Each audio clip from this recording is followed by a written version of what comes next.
मणिपुर के मामले पर लोकसभा और राज्यसभा दोनों ही सदनों में जमकर हंगामा हो रहा है। इसी बीच कांग्रेस पार्टी ने अविश्वास प्रस्ताव का नोटिस दे दिया। इसी पर बातचीत के लिए हमारे साथ उत्तर प्रदेश के कन्नौज से लोकसभा के सांसद सुब्रत पाठक मौजूद है।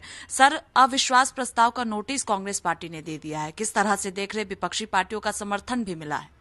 देखो, कांग्रेस की ये नौटंकी है। कांग्रेस जानती है कि अविश्वास प्रस्ताव का कुछ भी नहीं होना पाया है, क्योंकि सरकार के पास में अपना स्पष्ट बहुमत है, सहयोगी दलों के पास मिलाकर और बहुमत से भी अधिक है। तो कुल मिलाकर ये इनका ये नौटंकी है कि देश की जनता इनको नोटिस ले, चूंकि देश की जनता ने इनको नोटिस लेना बंद कर दिया है। और यही कारण है कि आज प्रधानमंत्री जी का एक सुबह से एक वीडियो जो वायरल हो रहा है, उसमें उन्होंने जो पिछली बार ही कहा था कि आपको तो विपक्ष में रहना है और ये विपक्ष में रहेंगे, इसी प्रकार से विश्वास प्रस्ताव लाएंगे, अगली बार भी लाएंगे।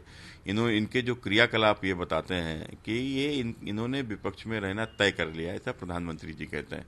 तो कुल मिलाकर हम लोग देख भी रहे हैं जिस प्रकार से एक नकारात्मक राजनीति कांग्रेस और इनके गठबंधन के द्वारा होती है कि ये मणिपुर में की बात तो करते हैं, लेकिन सदन के बाहर, सदन के भीतर क्यों नहीं बात करते हैं? ये सदन में मणिपुर की बात करें।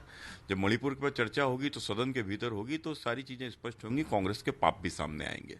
लेकिन सर, विपक्ष के पास नंबर तो है नहीं, तो आखिरकार विपक्ष अविश्वास प्रस्ताव का नोटिस क्यों दिया गया है? क्या लगता है आपको? नहीं, हमने कहा ना कि विपक्ष को ये, चूंकि इनको देश की जनता ने नोटिस लेना बंद कर दिया है, तो इनको लगता है कि हम इस तरीके की हरकतें करेंगे तो शायद नीचे तक हमारी बात पहुंचे, देश की जनता हमको नोटिस लो।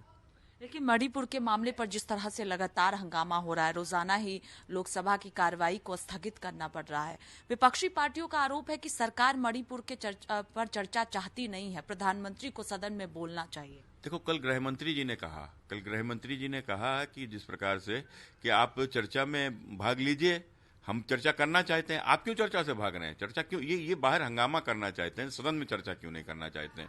ये आज जो कुछ भी मणिपुर में हो रहा है, इसका कारण क्या है? ये कोई आज तो हुआ नहीं है, ये तो जब से भारत की आजादी के बाद से एक बड़ी समस्या थी। इसको लेकर क्या हुआ है, तो चर्चा होगी तो सारी चीजें सामने आएंगी। जो सारी चीजें सामने आएंगी तो कांग्रेस के पाप सामने आएंगे। तो किस प्रकार से मणिपुर जलता रहा, किस प्रकार से मणिपुर में अवैध तस्करी होती रही, वहां के ऊपर ये अफीम और इनकी सबकी खेती होती रही, ये सब कैसे हुआ मणिपुर के भीतर? और ये दो समुदाय में इस प्रकार की इतनी बड़ी खाई, इसको पनपाने वाले कौन लोग हैं, ये सब सामने आ जाएगा यदि ये चर्चा होगी। और किस प्रकार से वहां के ऊपर जो नरसंहार हुए हैं और एक पक्षी को कहीं ना कहीं टारगेट करके और द्वेषवश हुए हैं, तो वो भी सब सामने आएगा। इसके साथ ही समाजवादी पार्टी के सांसद हैं और राष्ट्रीय महासचिव है राम गोपाल यादव, वो कह रहे हैं कि सरकार के जो बुरे काम हैं उसको उजागर विपक्षी पार्टियां करेगी। देखो, ये जब अच्छाई और बुराई की बात करते हैं तो एक मजाक सा लगता है, और उसका कारण भी है कि भाई जिनके रहते हुए उत्तर प्रदेश जल रहा हो। समाजवादी पार्टी की एक बार तो सरकार रही नहीं। समाजवादी पार्टी में नेताजी मुलायम सिंह यादव जी मुख्यमंत्री रहे, अखिलेश जी मुख्यमंत्री रहे, इन दोनों के मुख्यमंत्री रहे। तो क्या स्थिति रही? माफिया, गुंडे, मवालियों के हाथ में उत्तर प्रदेश रहा। आज बाबा जी जिनके ऊपर बुलडोजर चला रहे हैं, ये सब किसके समय पर जन्मे हैं?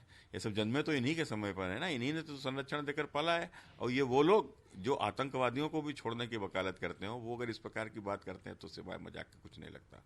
बहुत शुक्रिया बातचीत के लिए। देखिए, साफ तौर पर कहना है कि सरकार मणिपुर के मामले पर चर्चा के लिए तैयार है, लेकिन विपक्षी पार्टियां नहीं चाहती है कि चर्चा हो, क्योंकि अगर मणिपुर पर चर्चा होगी तो पश्चिम बंगाल, राजस्थान और बिहार पर भी चर्चा करनी होगी। कैमरा पर्सन रोहित के साथ स्वाति पाठक, भारत समाचार, दिल्ली।